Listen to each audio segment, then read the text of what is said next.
नमस्कार दोस्तों, मैं हूं आपके साथ हर्ष भारद्वाज।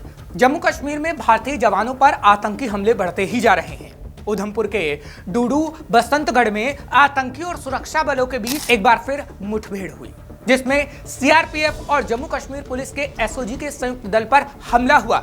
आतंकी हमले में एक इंस्पेक्टर शहीद हो गया। सर्च ऑपरेशन अभी भी जारी है। इससे पहले 6 अगस्त को भी उधमपुर के जंगलों में सेना और आतंकियों के बीच मुठभेड़ हुई थी। और ये कोई पहली मुठभेड़ नहीं है।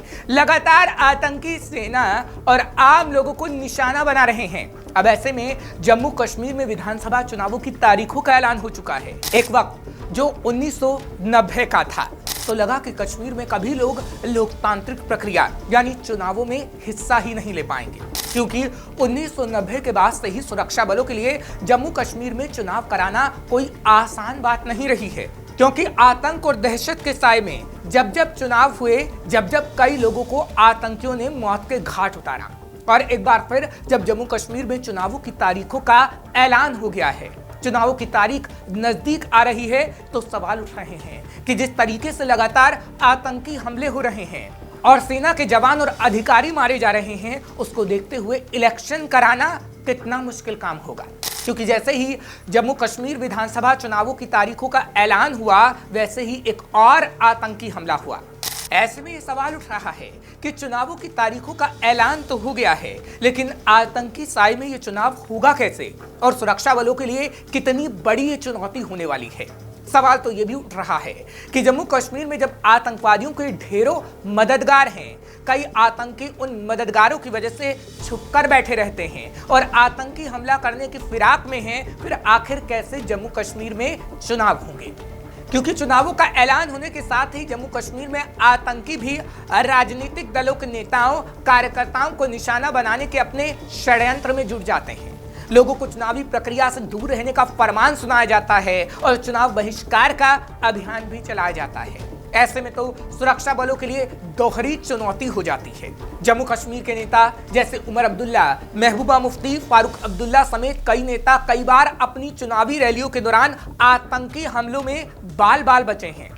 साल 2002 में आतंकवादियों ने नेशनल कॉन्फ्रेंस के वरिष्ठ नेता और तत्कालीन गृह राज्य मंत्री मुश्ताक लोन को उनके घर से कुछ ही दूरी पर एक चुनावी सभा में मौत के घाट उतार दिया था।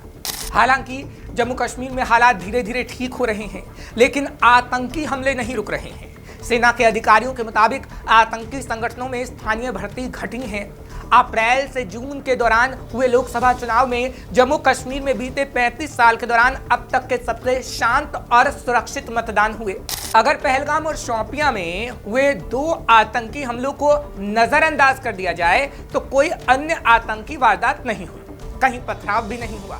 लेकिन कठुआ, डोडा, उधमपुर और रियासी में आतंकी हमलों के साथ साथ कुपवाड़ा और बारामूला में बीते 2 महीने के दौरान हुई घुसपैठ की कोशिशों के बाद विधानसभा चुनावों में सुरक्षा और विश्वास का वातावरण बनाए रखना एक बड़ी चुनौती होगी, क्योंकि आतंकी और उनकी सरगना पाकिस्तानी खुफिया एजेंसी विधानसभा चुनावों में अफरा तफरी फैलाने का हर संभव षड्यंत्र करेगी।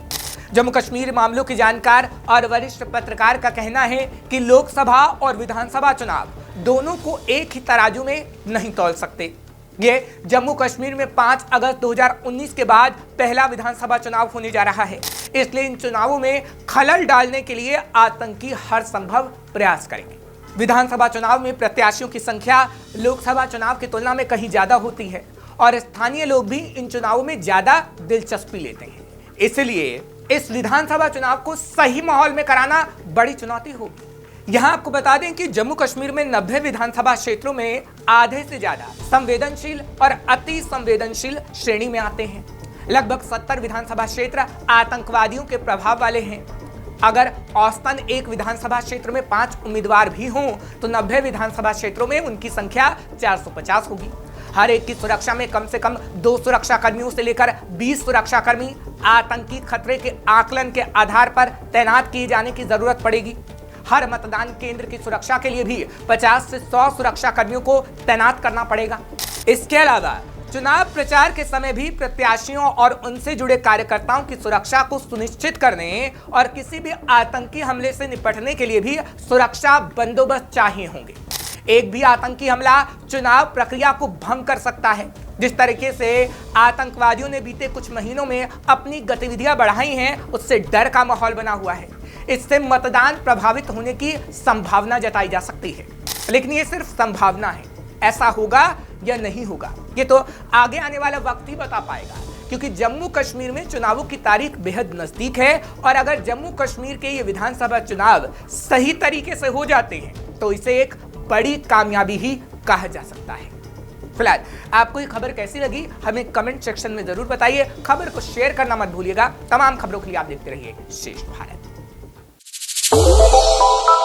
श्रेष्ठ भारत पर खबरों से जुड़े रहने के लिए चैनल को सब्सक्राइब और लाइक करें, बेल आइकन दबाएं और देखते रहें श्रेष्ठ भारत।